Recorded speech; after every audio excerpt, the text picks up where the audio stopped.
making sloppy joes here at the Young's house, Gina Young style. If you never had sloppy joes, or maybe you've had them but you just wasn't a fan of the taste, you're gonna want to watch this video because they taste so good. It's so easy to make. Everybody you're gonna feed this recipe to, they're gonna love it. Sloppy joes is gonna be a hit at your house weekly. Here's what you're gonna need. You're gonna need some meat. So now I have 1 pound of ground beef. I have 1 pound of ground turkey. Mixing the two together makes the meat so soft and great. Hope y'all are having a good day today, and if you're not, hopefully I can brighten up your day with this here recipe. How many of you make sloppy joe but you just pour that sauce into the meat? That's not the way you do it. Today, Gina Young's gonna show you how to make your sloppy joes taste absolutely amazing. Here's what you're gonna need. You're gonna need the ketchup. You're gonna need the meat. I'm using 2 pounds of meat. Depending on your family size, that's gonna be how much meat you're gonna use.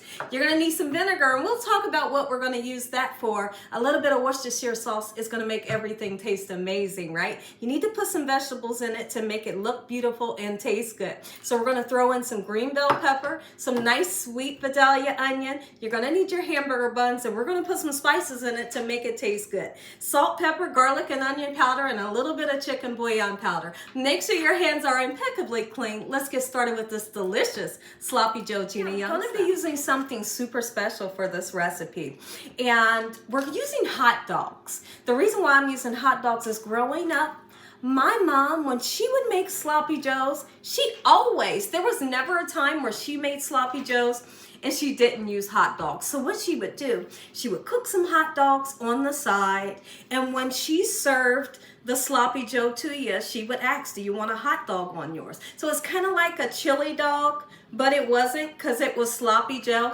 I always wanted the hot dog on mine. So we're making up some hot dogs, and when I will be boiling them. When I boil my hot dogs, I put a capful of vinegar in my hot dogs. Even if I'm making plain hot dogs, always put the vinegar in. It kind of changes up the flavor of your hot dog and how delicious it's going to be. First thing we're going to do, let's get started chopping up some beautiful vegetables. Green bell pepper, really any kind of bell peppers you want, just get them in there for a beautiful color and a great taste. I'm going to chop them up to like a medium size, and then we're going to put them right into the pan with our 1 pound of ground turkey and our 1 pound of ground beef, and let everything cook together. And the bell peppers and onions are going to bring so much flavor to your sloppy joes. Go ahead and cut some nice sweet onion. All right, so I've told you all this story before all of the new people that aren't familiar with me, or maybe you've never heard this story before. I began to figure out the perfect way to make sloppy joes when my husband said, it was probably in 1997. That sounds like a long time ago. That's because it was actually the year me and my husband met. I was making sloppy joes, and the kind that I used to make was the kind that came out of the jar. You just take the jar sauce and you pour it in the meat. You got sloppy joes, right? Or they would call it, what would they call it? Manwich. My husband had told me, he said, I don't eat that kind.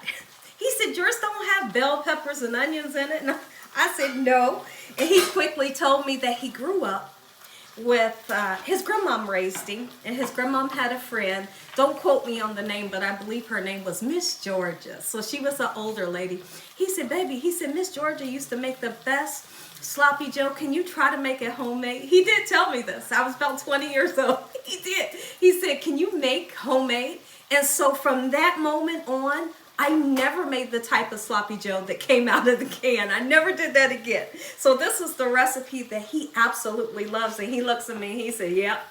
He say it's just as good as Miss Georgia. So I'm always so happy to really put my foot into this recipe and make it taste spectacular for him, because it's something that he grew up on, and he loved Miss Georgia sloppy joe, and I'm here to make it for him, and he absolutely loves it. So I can't wait till you guys try this recipe so your family can enjoy it as well. I have my eyes watering like a waterfall right now, but it's okay. Put your onions and bell peppers in, let everything cook together, and in the meantime, we're going to double back and put some Worcestershire sauce on it, about a tablespoonful. Let's season it, make it taste good. All right, so I'm just going to put us some Worcestershire sauce on. It really makes beef taste amazing if you've never used it before. You should definitely try it. I'm going to put some black pepper on. I'm not going to be shy when it comes to the seasoning. You want to be able to taste that flavor. We're going in with onion and garlic powder and a nice amount of it on purpose. There we go. We're going to put some chicken bouillon powder. And because I'm using the chicken bouillon powder, this has salt in it, so we're going to omit the salt. You don't need it, okay? Great flavor right here. Let's get this nice and brown. Go ahead and get started on our hot dogs. I have some water here. Get our hot dogs in. We're going to get them nice and boiled, and that cap full of vinegar that's going to make your hot dogs taste amazing. No, it doesn't make them taste like vinegar. And break this beautiful meat down a little bit into the smallest pieces that we can. It smells so good right now. My little coffee pot, coffee mug. My goodness, how cute is this? 16 ounces. And those of you that know where I'm selling this at, you're going to love this. So cute. There's not another coffee cup that's this cute, and you know it. So now listen to me. I went ahead and drained the meat very well from the oil, and now we're going to make it taste good. Drained our meat. Make sure you get rid of all that oil, and then we're going to put some ketchup in. Wow, that looks like a lot of ketchup. Well, I do have 2 pounds of meat here, right? So we want to make sure that all of that meat is nice and coated in the sauce, and let it simmer. When you let it simmer, this sauce kind of thickens up a bit like we want. And guess what? We're going to season a second time. Even though we seasoned our meat, you're going to have to season the sauce. Before we season real quick, I want to show you the consistency of what it's supposed to look like. It should never ever be watery. Time to re-season. Make it taste good. If you don't want to use any more salt, then you can just leave this out. I'm putting a little bit more in. Okay, I want to taste the flavor. That's lovely. We're going to go in with that garlic and onion powder, and on purpose a nice amount. I like to let this simmer for at least 20 minutes, and then we're going to make us some sloppy joe sandwiches. Let me show you how to make up your sloppy joe. I like to take, for my family, we put a piece of cheese, your favorite cheese, at the bottom so your bread doesn't get soggy. That's a trick that I love to do, and it works. Pile on the meat, and it's okay if it gets onto your plate. And then the hot dog like my mom would do. This right here is what I call a sloppy joe, Gina Young style. Thank you, sir. If you enjoyed this video, give me a thumbs up. If you ain't subscribed, what you waiting on, tell your family and friends. Tell the world what Gina's doing in this kitchen on a daily basis. And Heavenly Father, we thank you for providing a meal, your hedge of protection and your love. Amen. Let's taste this. Let's taste. Yes, we're going to taste, and I'm giving you that first bite. Come right on in. This is going to be your favorite sloppy joe. It's okay if it falls off like that. It's supposed to be sloppy, right? That's the name. Ah,